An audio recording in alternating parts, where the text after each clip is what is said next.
நல்லா கவனிச்சுக்க. இப்ப நீ நான் அனுபவிக்கிற பொருளாதாரம் என்ன தெரியுமில? இந்த தனியார் மயம், தாராளமயம், உலகமய பொருளாதார கொள்கையை தாண்டி ஒரு கேடுகட்ட ஒரு பொருளாதார கொள்கை இருக்கு. அது அடாவடி பொருளாதார கொள்கை.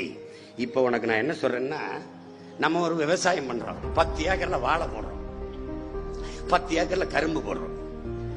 ஒரு வருஷம் ராப்பகலா பாடுபட்டு கரும்பை விளைய வைக்கிறோம்.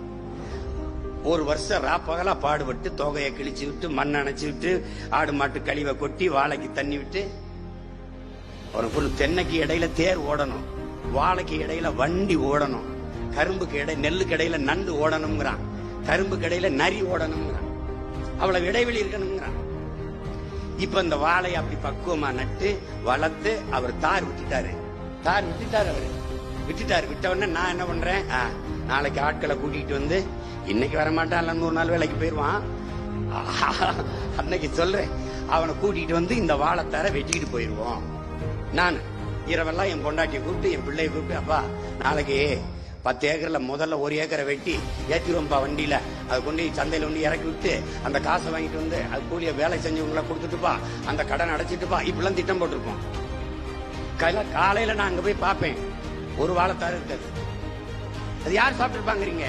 யானையும் குரங்கும்.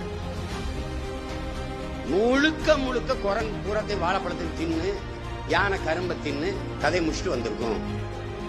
அப்ப இதுக்கு என்னன்னா, அவன் நிலம் அவனது இல்ல, உழைப்பு அவன் ஒண்ணுமே செய்யல, அவன் எந்த முதலீடும் செய்யல. ஆனால் என்னுடைய அறுவடை, என்னுடைய விளைத்தலை, என்னுடைய பலனை, எனக்கான பயனை அவன் முழுக்க அனுபவித்து விட்டான். இதுதான் இப்ப இருக்கிற ஜிஎஸ்டி. முதலீடு அவனது இல்ல, வியாபாரம் அவனது இல்ல, அவன் எந்த வேலையும் செய்யல. ஆனா வரி வெறி என் முதுக சொறின்னு சொரிஞ்சு ரத்தமாக்கிட்டான். அவங்க கிட்ட நான் ஒரு வேண்டுகோள் வச்சேன், 18 விடுக்காரு வரி என்கிட்ட கொடுத்துரு, லாபத்தை நீ எடுத்துக்க. இதுதான் அடாவடி பொருளாதார கொள்கை. முன்னாடி இந்த கடையில் வியாபாரம், ஜிஎஸ்டி வந்தவன கடை விற்பனைக்குன்னு எழுதி வச்சுட்டு போயிட்டான், கடையே வியாபாரம். புரியுதா?